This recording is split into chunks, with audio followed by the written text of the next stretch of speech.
All right, so um, we've got a really interesting set of sources here, and it looks like you're fascinated by what's going on in the global auto industry. Yeah, Specifically, this kind of clash between the traditional car companies and the rise of these Chinese electric vehicle makers. right. You've got everything here from sales figures to market trends to even some pretty alarming financial indicators. So Yeah, it paints oh, that paints a pretty stark picture of what's happening. a pretty clear picture of what's going on, and it's I think what's really striking is just the speed at which all of this is happening. Right. We've got, for example, Stellantis, this giant in the industry, and they're posting some really, really dismal numbers for 2024. Yeah, I mean, one analyst called their balance sheet utterly disastrous. Those are strong words. Yeah. 70% drop in profits, $160 billion decline in net revenues. Huge numbers. It really make you wonder how a company of that size can be facing such a dramatic downturn. Yeah, and I think it really highlights that size. Just sheer size doesn't necessarily equate to adaptability. Hmm. And Stellantis, with its 14 brands, is feeling the pressure from this shift that's happening in the industry, Right. particularly in key markets like the U.S., where their sales plummeted by 15%. Yeah. Their decision to pull out of China entirely, and then the struggles that they're facing on Australia are also pretty strong indicators that something isn't quite right over there. Yeah. Speaking of Australia, I mean, those sales figures are pretty grim. Oh, yeah. We're talking about like Alfa Romeo down 78%, Citroen down 87%, Dodge, I mean, a staggering 99.5% drop. Yeah. Even Jeep, which was like a powerhouse for them in Australia, saw sales fall by over 90%. Yeah. I mean, what's behind like this dramatic decline across all their brands? I think the Australian market is a really interesting example because it really is like a microcosm Yeah. of the larger trends that are at play here. Consumers in Australia are increasingly embracing EVs and, legacy automakers like Stellantis, they're struggling to keep pace. Yeah. I think their hesitancy to fully commit to EV production while we see other competitors very aggressively investing in this technology. Yeah. I think that's a key factor in their declining sales. So this isn't just an isolated Stellantis problem, right? I mean, this seems to be affecting other traditional car manufacturers as well. Oh, absolutely. Okay. We're seeing some similar warning signs across the board, Right. actually. There's one measure of financial health that's called a Z-score, and for a lot of these companies, those Z-scores are starting to flash red, and it's, you No, know, what is a Z-score? think of a Z-score as kind of a financial stress test. Okay.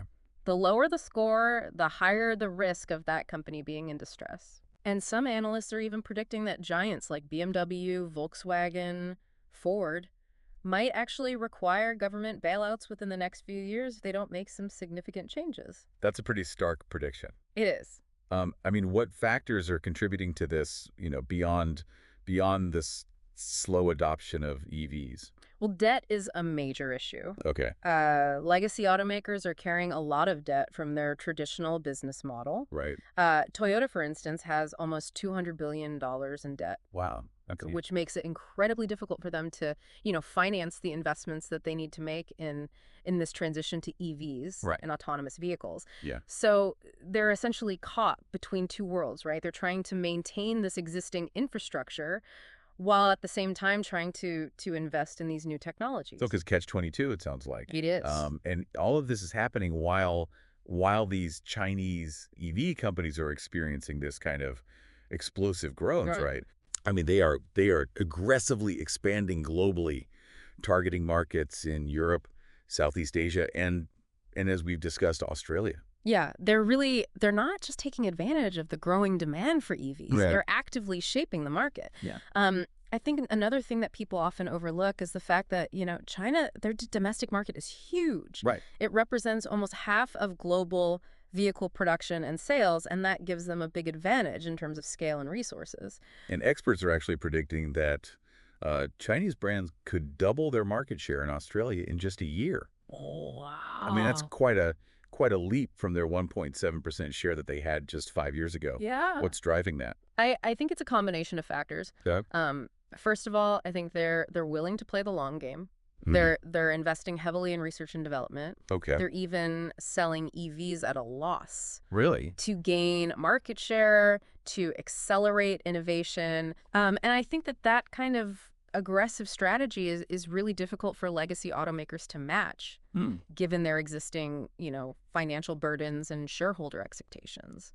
Right. Yeah. I mean, it's really interesting to see these like different business approaches playing out. And, Yeah. it's not surprising when we see reports that 8 of the top 10 best-selling EVs in Australia last year were Chinese made. Yeah. And we're seeing new brands like GWM, XPeng, Leap Motor Mm. entering the market. So it really seems like that trend's only going to continue. Yeah, I think so too. And these Chinese companies, they're really bringing a new level of competition to Mhm. the global auto industry. Okay. And I think, they're not content with just supplying components anymore. They Right. they want to be global leaders Yeah. in electric vehicle manufacturing. So while these Chinese companies are pushing forward with full electrification, Mm. it seems like some of these legacy automakers are kind of hedging their bets Yeah. with hybrids. Yeah. Is that a viable long-term strategy? That's what some experts are calling the hybrid trap. And Hybrid trip. while hybrids, they offer this temporary solution, Mm-hmm. they do risk diverting resources Right. away from the full-scale electrification that I think everyone agrees is going to be the defining, characteristic of this industry moving forward. Right. And with stricter regulations looming and battery technology advancing so rapidly, Mm-hmm. hybrids could soon be seen as a really expensive detour. It seems like they're stuck in this kind of difficult position where they're trying to maybe appease their current shareholders who might not be super enthusiastic about a rapid transition to EVs, Right. but at the same time trying to stay competitive. Exactly. They're trying to satisfy the demands of the present while also preparing for the future. Right. And it's a really delicate balancing act, and Yeah. I think the decisions they make in the next few years are really going to determine their fate. Yeah, another area where these Chinese EV makers seem to have an edge is in software. Yeah. We've seen reports that they're developing these cutting edge technologies like autonomous driving features much faster Right. than many of these Western brands. I mean, why is that? I think one key factor is that they're approaching software development differently. Okay. They're operating more like tech companies Okay. with agile development cycles and a focus on rapid iteration. Okay. And this allows them to bring new features to market much faster Right. than their traditional counterparts, who are often bogged down by, legacy systems and bureaucratic processes. It seems like the traditional auto industry is having a really tough time catching up in this area. Yeah, they are facing a steep learning curve. Yeah. The software side of automotive technology requires a different skill set, Yeah. a different mindset, Right. and even a different culture. Mm-hmm. I mean, it's more akin to Silicon Valley than it is to, the traditional automotive world. And it seems like China is really well positioned to take advantage of that kind of shift. Oh, absolutely. I mean, they've got a massive pool of software engineers, Yes. a thriving startup ecosystem Yeah. that gives them a pretty significant advantage in this race for technological dominance. Yeah, I mean they're leveraging their strengths to build vehicles with, sophisticated driver assistance systems, Right. connected features that are really appealing to tech-savvy consumers, Mm-hmm. particularly, younger generations. Yeah, let's delve a little bit deeper into this software edge. Uh-huh. One of the sources specifically highlights XPeng, Yeah. this Chinese EV maker that's already rolling out features like near fully autonomous parking to parking, smart driving capabilities. Right. I mean that's something that a lot of the Western brands are still years away from offering. Yeah, it's pretty amazing. Yeah. I mean, it's a testament to the speed of innovation happening in China. It is, and it's really forcing uh legacy automakers to confront some uncomfortable truths Yeah. about their own capabilities. Like Ford's CEO admitting that China is a decade ahead in EV battery technology, Wow. and that the U.S. needs China's intellectual property to even compete. Yeah, that was a pretty stark wake-up call for the Western automotive industry. Yeah. I think it really acknowledged the reality of China's leadership in this crucial area. It certainly raises questions about whether these legacy automakers can adapt quickly enough to really compete in this rapidly changing landscape? That's the big question. Yeah. It's the billion-dollar question. Okay, so we focused a lot on Stellantis. Right. What about some of the other legacy automakers? One one that's specifically mentioned is Nissan, Yeah. and they seem to be in a particularly precarious position. Yeah, they've been hit by a combination of things, declining sales, mounting debt, a failed merger attempt with Honda. Wow. They've even been downgraded to junk status Oh, wow. by multiple ratings agencies, Yeah. and that really reflects a lack of confidence Yeah. in their financial stability. They're even offering 10-year warranties on older vehicles to try and raise capital. Yeah, it's a little bit concerning. I mean, that sounds pretty desperate. It does raise concerns about their long-term viability, I think. Right. So if a company like Nissan were to collapse, I mean, what kind of impact would that have? Well, the ripple effects could be significant. Okay. I mean, we could see job losses, Mm-hmm. dealership closures, Right. disruptions to the supply chain, Yeah.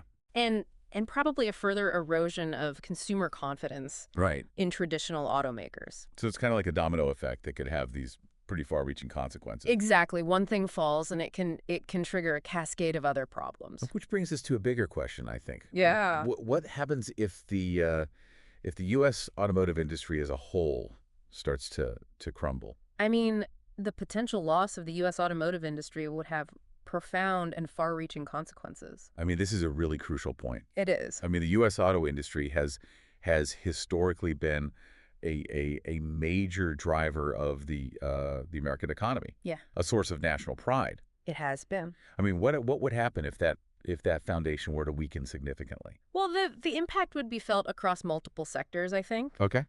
It would mean the erosion of America's manufacturing base, Right. which would result in massive job losses Mm. and potentially increasing reliance on foreign technology, Yeah. especially from China. So beyond the economic impact, Mhm. I mean, there's also the issue of potentially ceding technological leadership. Yeah, that's the real concern here. Right. Imagine a future where the U.S., once a global leader in automotive innovation, Mhm. is now dependent on China for the batteries, the Right. software, Right. even the vehicles that power its transportation system. Yeah. I mean, that's a scenario that has some pretty significant geopolitical implications. It does. The source material also brings up this really interesting concept of what it calls the carbon credit conundrum. Yeah. And it seems that these legacy automakers are spending billions of dollars I know, it's to incredible. buy these carbon credits, Yeah. primarily from Tesla, Right. just to meet emission standards. Yeah. I mean, what's going on there? I think it highlights a really fundamental difference in their EV strategies and their financial realities. Tesla, with its, early and aggressive focus on EVs, Right. is now in a position to profit from its competitors' struggles to keep up with these emissions regulations. So essentially, these legacy automakers are in a way funding Tesla's innovation through these carbon credit purchases. Yeah, it almost seems counterintuitive, right? Yeah, It's right. It's like they're being penalized Yeah. for not transitioning fast enough, and that penalty is going directly to their main competitor Yeah. in the EV market. It's a difficult position to be in, and these are not insignificant sums of money either. No, they're not. I mean, Tesla reportedly earned over $2.7 billion Wow. in carbon credit revenue in 2024. Yeah. And Ford alone had contracts to buy $3.8 billion worth of regulatory compliance credits. That's money that they could be investing Right. in their own EV development, Yeah. but instead they're essentially paying a penalty Right. for their reliance on combustion engines. So it's got to be pretty frustrating It's gotta be. Yeah. for these companies to be in that position. Yeah, it underscores, I think, the importance of making strategic decisions, Mhm. especially when you're dealing with these disruptive technologies. Yeah. While legacy automakers are playing catch up, Tesla's is reaping the rewards Right. of their early investments in EVs. Yeah, and speaking of collaborations, I mean, the source material does mention some interesting partnerships that are emerging. Oh yeah. Volkswagen, for example, is working with Chinese companies like XPeng and ST to try and and reduce their electric vehicle costs. Yeah, I think these partnerships are a sign of the shifting power dynamics Yeah. in the industry. Okay. We're seeing, Western automakers who, once kind of dictated the terms Right. are now seeking expertise and technology from their Chinese counterparts. Huh. That's a pretty significant shift. Yeah. It is, and it's not just partnerships. Right. I mean, some companies are actually like reducing their manufacturing presence in China altogether. Yeah. The source material mentions Hyundai selling off an entire factory there. It's interesting, isn't it? It is. I mean, you would think that everybody wants to be in China. Right. But, I think the Chinese market is becoming so competitive Yeah. that some companies are realizing that they can't keep up. Right. General Motors, for instance, is reportedly running their Chinese factories at less than 50% capacity. Wow, that's not a And that's not sustainable. yeah. You can't continue to operate like that. So it sounds almost like a retreat from what is, arguably the most important EV market. Yeah, but I think it's a strategic decision based on the realities of the market. Right. For some companies, it makes more sense to focus on other regions where they might have a stronger competitive advantage. Yeah, I mean, it's clear that the global automotive industry is in a state of, really significant upheaval. Oh, yeah. The rise of these Chinese EV companies and the struggles of the legacy automakers are really creating a lot of uncertainty and volatility. A lot of unknowns. Yeah, I mean, where do you see things heading from here? It's a time of both challenge and opportunity, I think. Okay. The companies that can adapt, that can innovate, and really embrace new ways of thinking, they're the ones that are going to thrive. Those that cling to the old ways, they risk becoming relics of the past. Yeah, I mean, and what does this all mean for consumers? Yeah. I mean, how will these shifts impact the cars we drive and the choices we make? Well, for starters, I think you're going to have more options than ever before. Okay. Chinese EV companies are introducing a wider range of vehicles, Right. Often at more competitive prices. And they're pushing the boundaries of technology, offering, advanced driver assistance systems and cutting-edge connectivity features that a lot of consumers, find really appealing. Yeah. So it sounds like this increased competition could actually be good news for consumers in the long run. I think so. More choices, lower prices, and more innovation. Yeah, it's a disruptive period, but, disruption often leads to progress. Right. The automotive industry is being forced to evolve. Right. And I think the consumer stands to benefit from that evolution. Okay, let's talk a little bit more about some of these Chinese EVs that are making a splash in the market. Okay. The source material mentions MG. Yeah. Which seems to be having a lot of success in Australia with their affordable electric SUVs. Yeah. What's their secret? I think MG is a really great example of a Chinese brand that has successfully entered a new market. Okay. Their focus on value, technology, and design has really resonated with Australian buyers. Okay. They're offering a combination of affordability and features and style that's really appealing to a wide range of consumers. And then you've got BYD, Yeah. which has actually overtaken Volkswagen as the largest volume car manufacturer in China. Yeah, that's incredible, isn't it? Yeah. I mean, considering how dominant Volkswagen has been. Yeah. I mean, that's a pretty remarkable achievement. It is. What do you attribute BYD's success to? I think there are a few key factors. They have a very strong focus on battery technology. Okay. They're offering a diverse range of vehicles, and they've been really strategic with their pricing. Yeah. They're undercutting their competitors. Okay. In a lot of segments. And that's putting significant pressure. It's a lot of pressure on these traditional automakers. Yeah. Yeah. The source material specifically mentions their BYD Song model, which is priced very aggressively compared to its competitors. It is. So that kind of competitive pressure is bound to force everyone to step up their game.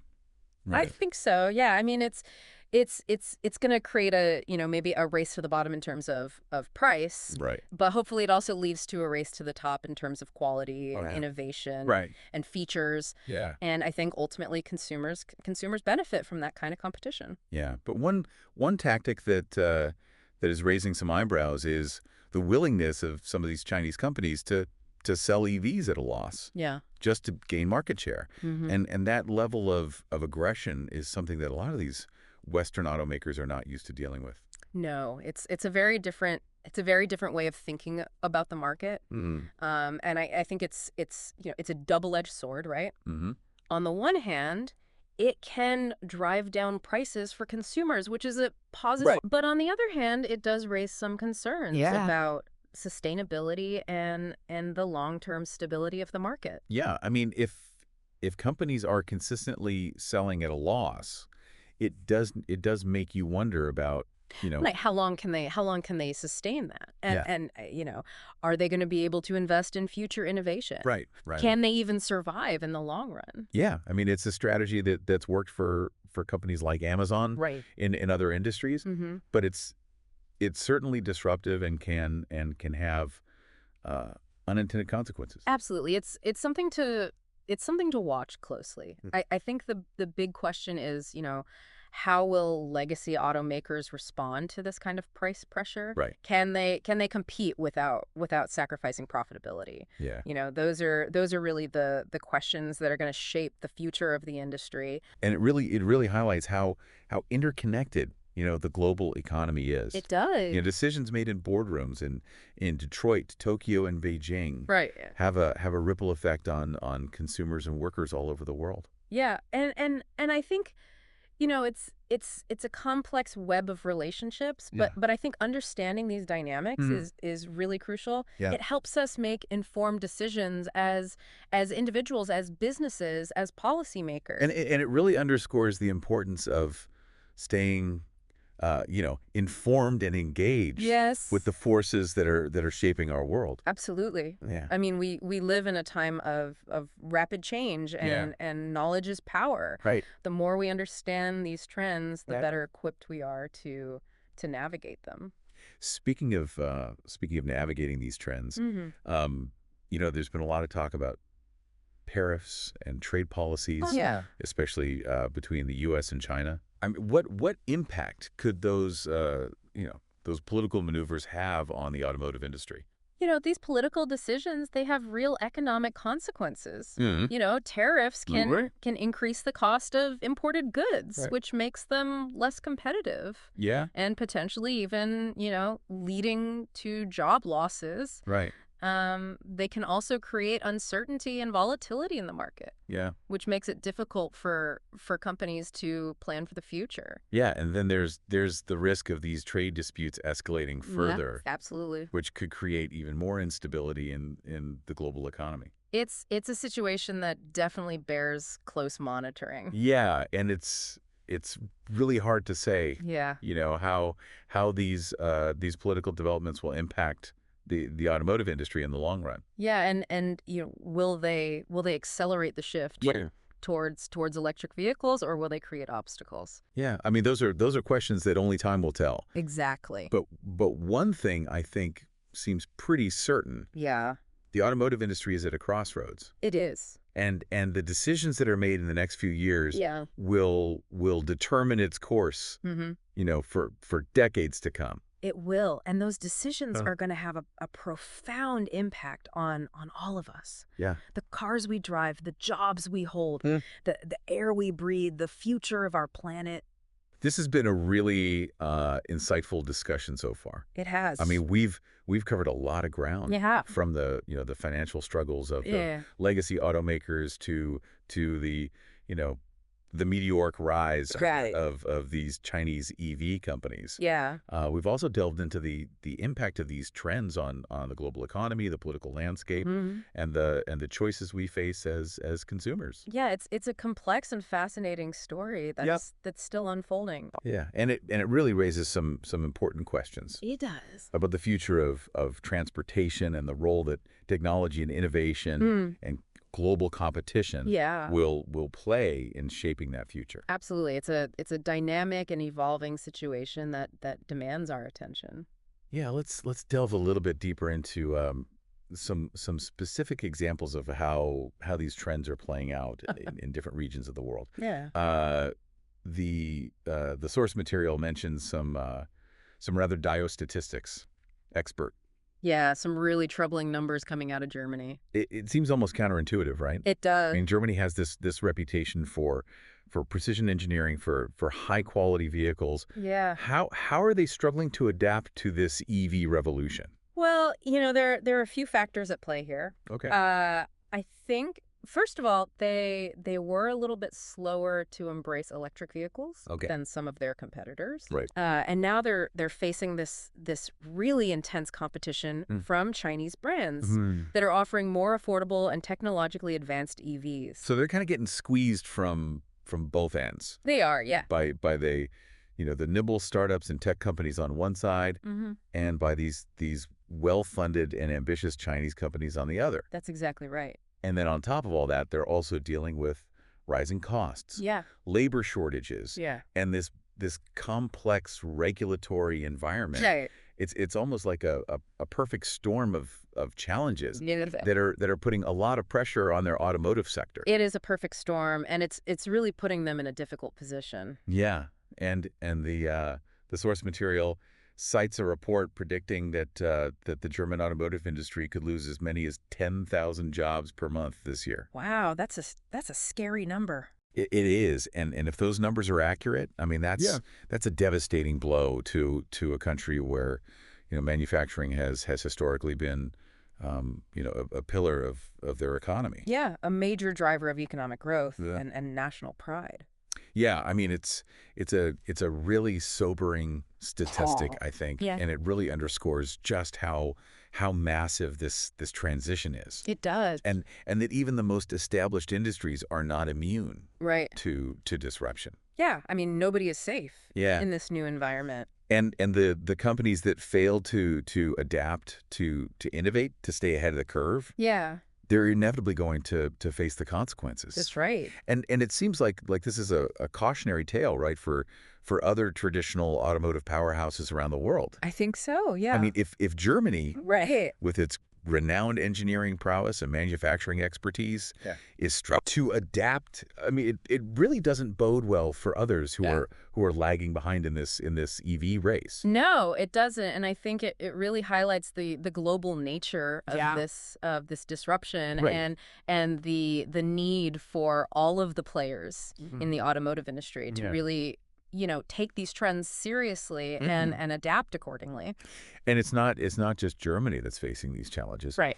The source material also mentions struggles faced by Japanese automakers Hmm. who were, at one point considered pioneers Yeah. in fuel efficiency and reliability. They were, absolutely. I mean, what's happening there? Well, Japanese brands like Toyota and Honda and Nissan, they're also experiencing declining sales Okay. and a shrinking market share in key regions. Hmm. And I think their focus on hybrid vehicles, Yeah. while it was initially successful, Yeah. has kind of left them a little bit behind in this race for fully electric vehicles. So they're kind of facing this similar dilemma They are. to their European counterparts, Yeah. where they need to transition to this full electrification Yeah.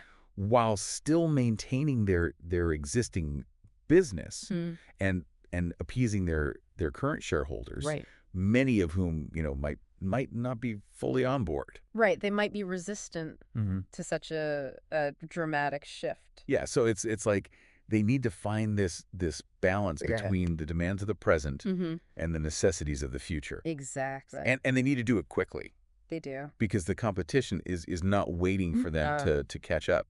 It's a very fast-moving Yeah. industry. It's like trying to change the wheels on a moving car. Yeah. I mean, it's incredibly difficult to do, It is. and the risks are really high They are. if you make a mistake. You could crash and burn Yeah. very easily. So given these significant shifts in the global automotive landscape, Yeah. Um, I mean, what what are the potential long-term consequences? Well, I think the long-term consequences are far-reaching and complex, and Okay. they really have the potential to reshape the global economic Okay. and geopolitical landscape. Wow, that's a pretty bold statement. It is.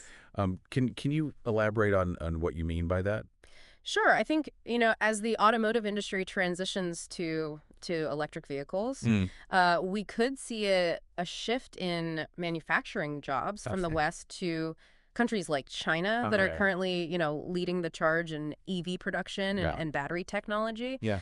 And this could lead to a decline in manufacturing employment Uh-huh. in traditional automotive hubs like the U.S., Yeah. Germany, Japan, Yeah. and that could have ripple effects Right. throughout those economies. So beyond just the automotive industry itself. Yeah. I mean, this transition could have a significant impact on global trade patterns. You could. Employment levels, Yeah, national economies. absolutely. So it's a lot bigger than just, what kind of car people are driving.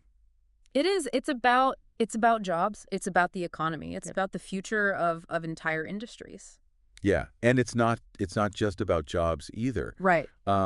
There's also the issue of technological leadership. That's right. If China continues to dominate the EV market, Yeah, I mean, they could gain a significant advantage they could. in terms of technological innovation Mm. and intellectual property. Yeah, they could really become the standard setters Right. for the industry. Yeah, and this could have implications for other industries as well. Yeah. Yeah, as EV technologies Yeah. like battery storage Yeah. and autonomous driving systems, Yeah. have applications in various sectors. Yeah, I mean the technologies that are being developed for electric vehicles Right. have the potential to transform other industries as well. So it's almost like a domino effect. It is. The shift in the automotive industry could trigger this cascade of changes Right. across multiple industries and economies. Absolutely. Yeah, it's a very interconnected Right. world. Potentially leading to a shift You in could. global power dynamics. And I think that's a possibility Yeah. that we really need to consider. Right. I mean, the automotive industry has always been, intertwined with national economies and global power structures. Yes. The rise of China as this dominant force Yeah. in the EV market could have really significant implications It could. for the balance of power. Absolutely. So, It could reshape the geopolitical landscape. yeah, it's a fascinating It is and somewhat unsettling thought. It is a little bit unsettling. Um, but it really underscores, I think, just how interconnected everything is Yes. in today's globalized world. It's a very complex web Yeah. of relationships and interdependencies. Decisions made in one part of the world can have really far-reaching consequences They can. in others. And that's something that I think we often lose sight of. Yeah, it's a reminder that we need to think Need to- beyond just our immediate circumstances. Right. And really consider the broader implication. The bigger picture. Yeah, of the choices that we're making. Yeah, I mean the decisions that we make today, Right. whether as individuals, as businesses, as governments, Hmm. are going to shape the world that we live in tomorrow. Yeah, let's bring our focus back to the companies themselves for a second. Okay. We've discussed Stellantis and Nissan, Yeah. right, which seem to be facing some pretty serious challenges. Yeah. What about some of these other legacy automakers, Mhm. particularly Ford and General Motors? Yeah. What's their outlook in this rapidly evolving landscape? Well, Ford and GM, two of America's, iconic automakers, Yeah. are at a really critical juncture right now. I mean, Yeah. they are investing heavily in electric vehicles, Okay. but they're facing some really stiff competition Uh-huh. from Tesla, Right. which, has a significant head start Yeah. in the EV market and from these increasingly aggressive Chinese brands. Right. And they're also carrying a lot of debt, Yeah, they are. from their traditional business model. Right. Their legacy business Right. is weighing them down. And that limits their flexibility, right? It does. I mean, it makes these investments even more risky. Yeah, because they don't have as much room to maneuver. Right. If things go wrong. It's a high stakes gamble for them. It is. I mean, if they succeed in transitioning to electric vehicles, they can retain their position as leaders in the automotive industry. You mean competitive. Right, but if they fail, Yeah. I mean, they could face a future of declining sales, Right. shrinking profits, Yeah. and even the unthinkable, bankruptcy. It's a real possibility, unfortunately. It's a stark reminder that even the biggest, most established companies are not invulnerable Right. in the face of technological disruption. No, I mean, this is not just about, changing products. Yeah. This is about transforming entire business models and corporate cultures. Right, right. I mean, they need to become more agile, more innovative, more customer focused if they want to survive in this new era of mobility. It's a classic case of adapt or die.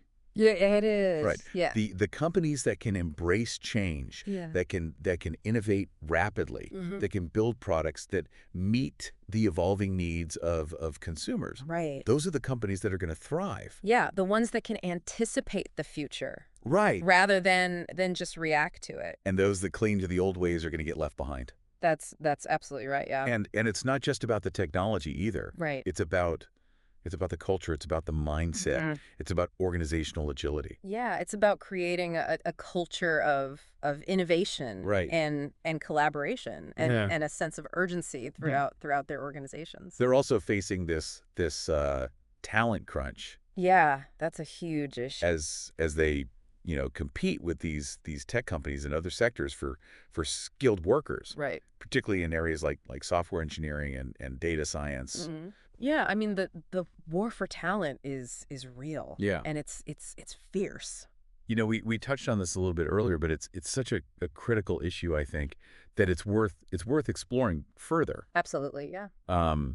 So as the automotive industry becomes increasingly reliant on software, the demand for skilled engineers and data scientists is skyrocketing. It is, and the supply is not keeping up with the demand. Right. So these legacy automakers are competing with tech companies. Yeah. With startups, with other industries that are offering higher salaries, more flexible work arrangement. Right, and a more dynamic work environment. So they really need to step up their game. They do. If they want to attract and retain top talent in these fields. Absolutely. I mean, if you're a talented engineer or a data scientist, why would you go to work for a traditional automaker? Right. When you can go work for Google or for Apple or for one of these, exciting startups. Yeah, yeah. I mean, so what can they do to make themselves more attractive to this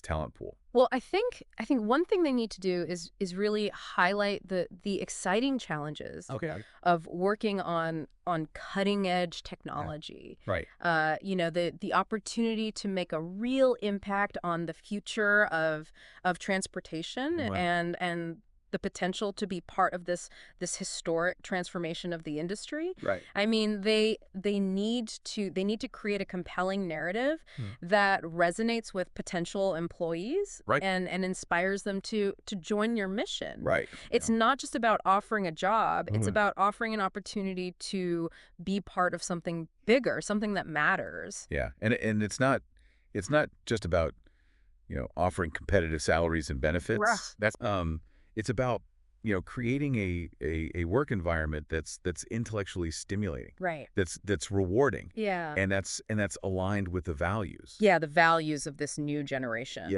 of talent. The source material also touches on the importance of consumer perception. And it seems that these legacy automakers are struggling to shake this image of being slow to adapt to this EV revolution. Right. They have an image problem. Yeah. So why why is that perception so persistent? I think it's a combination of factors. Okay.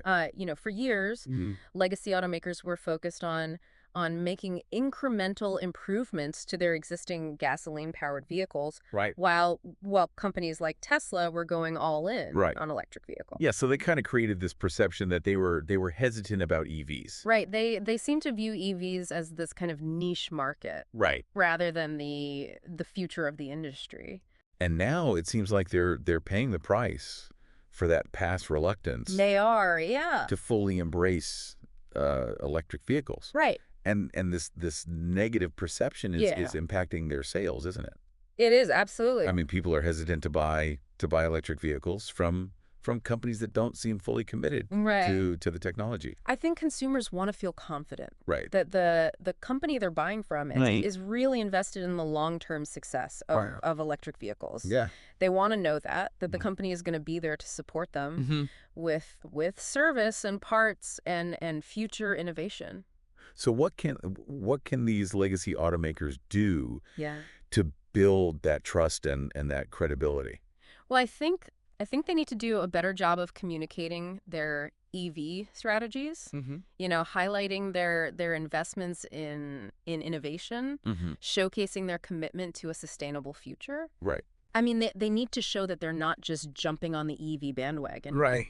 That they're leading the charge. Yeah. That they're the ones that are going to shape the future of this technology. Yeah, they need to tell a compelling story, They do. I think, about their vision for the future Mm-hmm. of transportation and how electric vehicles fit into that vision.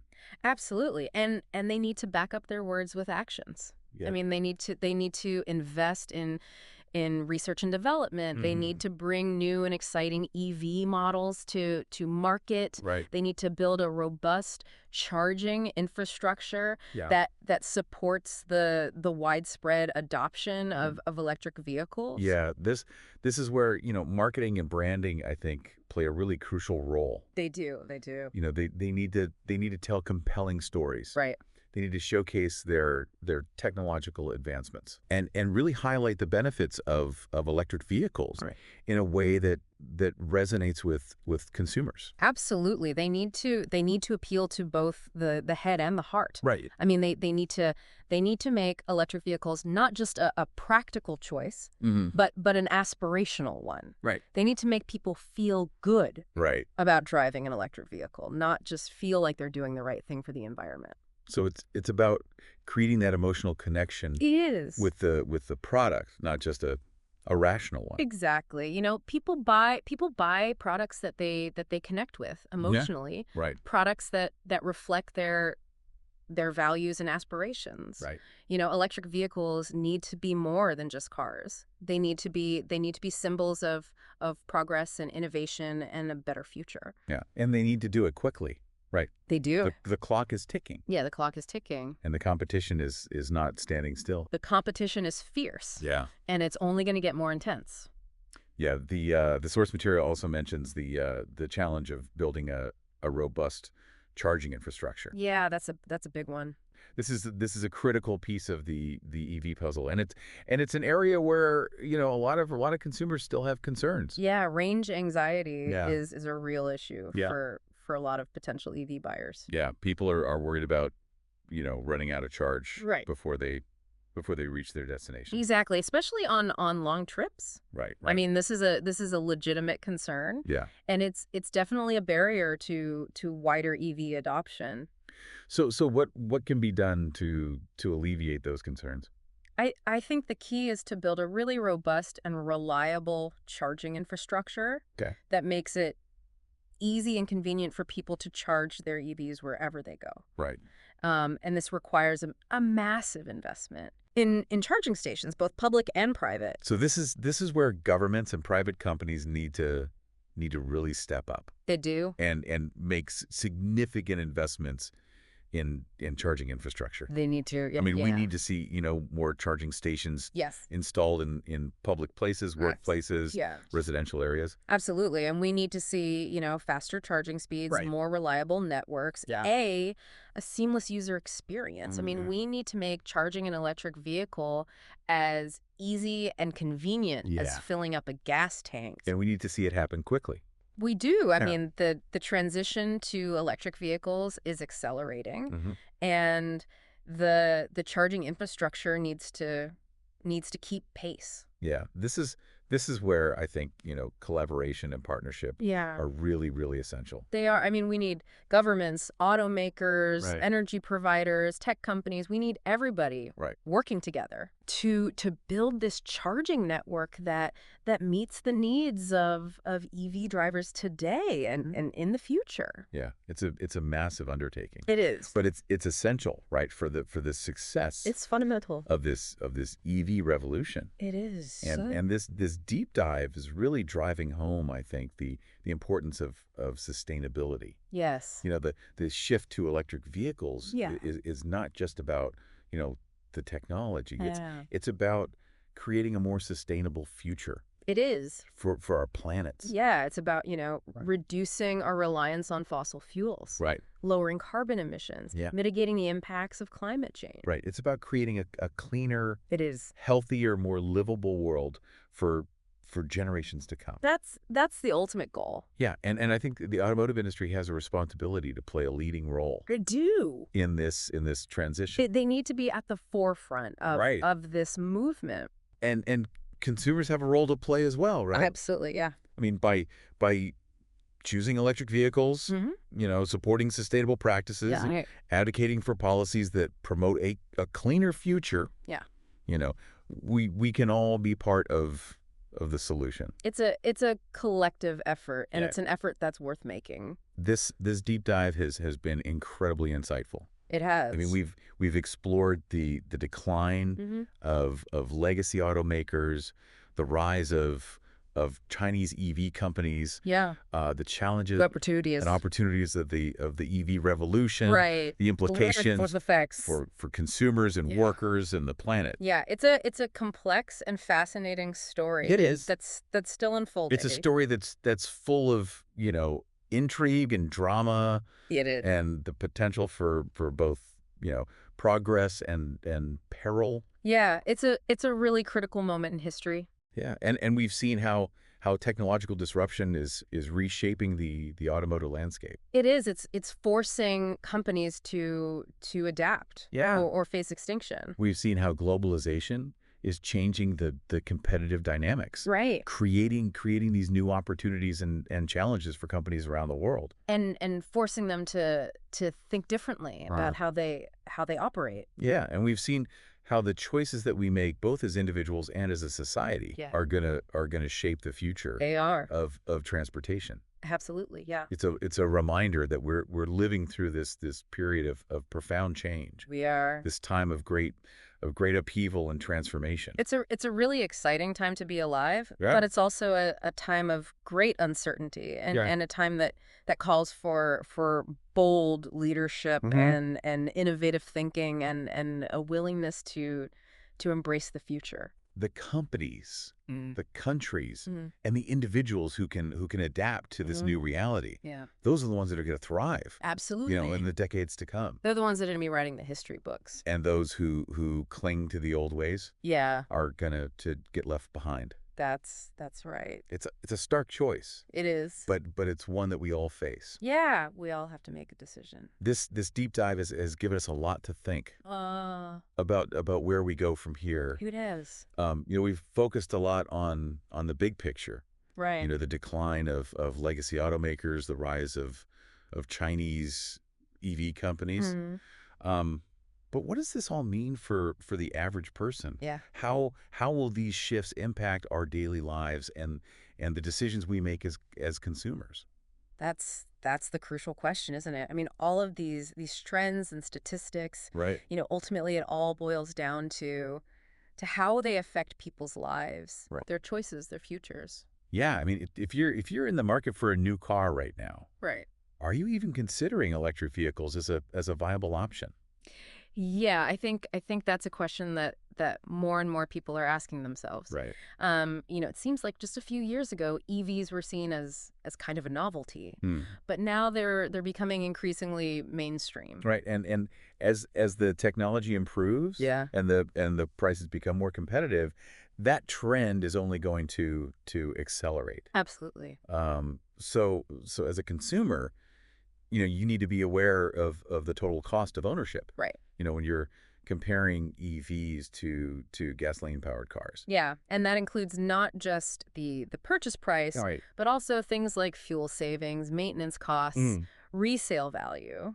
And it's not just about the economics either. Right. There's also the question of what kind of driving experience are you looking for? EVs offer this unique driving experience They do. that's very different from traditional cars. It's a very different feel. They're quieter, they're smoother, Mm-hmm. and often they have this instant torque, Right. which can be pretty exhilarating. Yeah, it can be a lot of fun to drive an EV.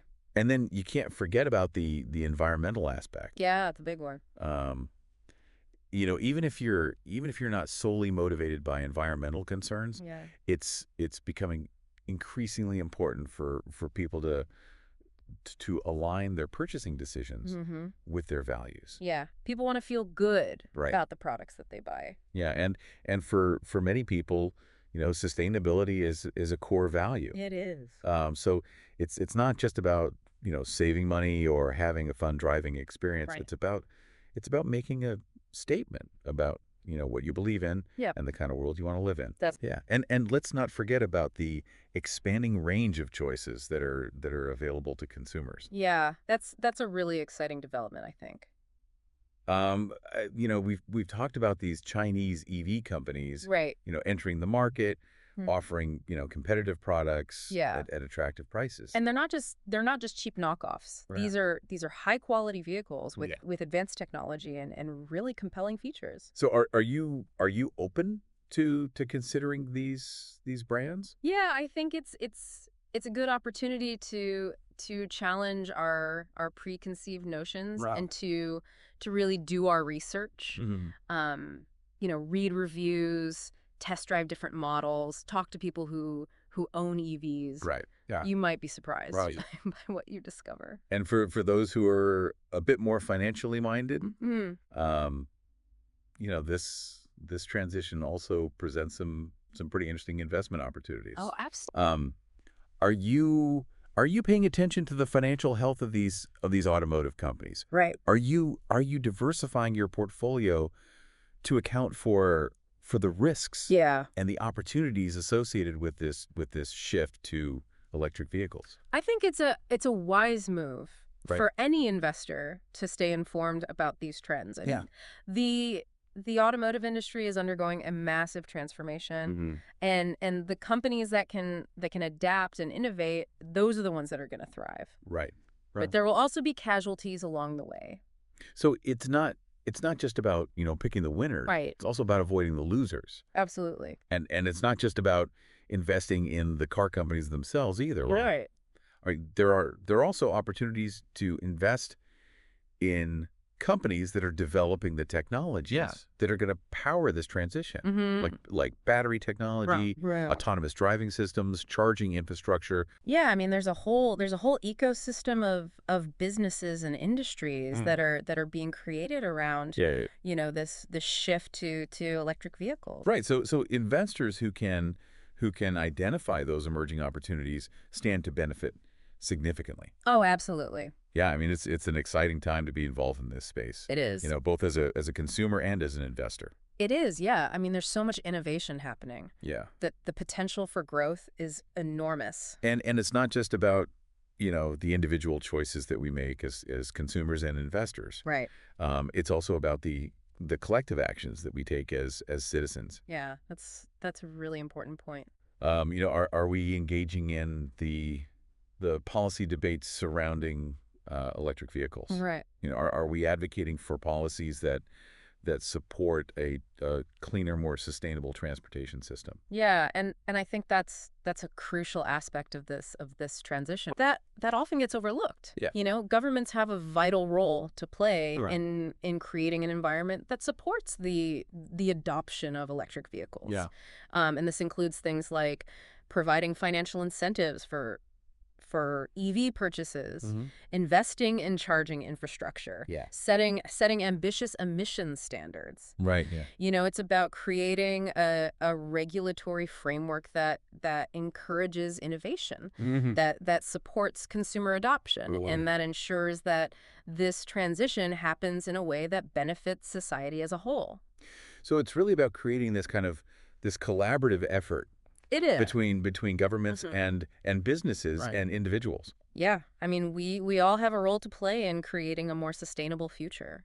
It's a reminder that we're not just passive observers No. in this transformation. We're active participants. The choices we make, both individually and collectively, will determine the course of this revolution and the kind of world that we leave behind for future generations. And I think that's a powerful message. It is. And it's one that we should all take to heart. This deep dive has provided us with a wealth of information. Yeah, a lot to digest. But it's really just the beginning. It is. Right. Yeah. There's always more to learn, there's more to explore, there's more to discover. I think that's the beauty of it. Yes. It's an ongoing It's an ongoing journey. Yeah. So stay curious, Yeah. stay engaged, Absolutely. and stay ahead of the curve. That's right. The future of transportation is evolving rapidly. It is. And it's an exciting journey to be a part of. It's a privilege to be witnessing this transformation. Yeah. And one final thought to leave you with. Okay. We've focused a lot on the shift from combustion engines to electric vehicles. But what about the even bigger picture? Yeah. What about the future The really big picture of transportation itself? Yeah, that's a fascinating question to ponder, Yeah. Will we even need to own cars in the future? Right. I mean, will autonomous vehicles and ride-sharing services transform our cities and our lives in ways we can't even imagine yet? And will we see the emergence of entirely new forms of transportation? Right. Things that we haven't even conceived of yet. Right. I mean, flying cars, perhaps? Yep. Teleportation pods? Yeah. Who knows? Yeah. I mean, the possibilities are endless. They are. I mean, the future of transportation is a blank canvas, and we have the opportunity to paint a masterpiece. It's really up to us, I think, This to use our creativity, our ingenuity, and our collective will to create a transportation system that is safe, efficient, sustainable, and enjoyable for everyone. And accessible to everyone. Right. I think that's a really important point. Yeah, it's a challenge that we should all embrace. I agree. With enthusiasm and a sense of adventure. Absolutely. The future is waiting to be written. It is. And we have the power to shape it. That's right. Thanks for joining us on this deep dive. My pleasure. We hope you found it insightful and thought-provoking. I hope so too. Until next time, keep exploring, keep learning, Yes. and keep pushing the boundaries of what's possible. That's what it's all about.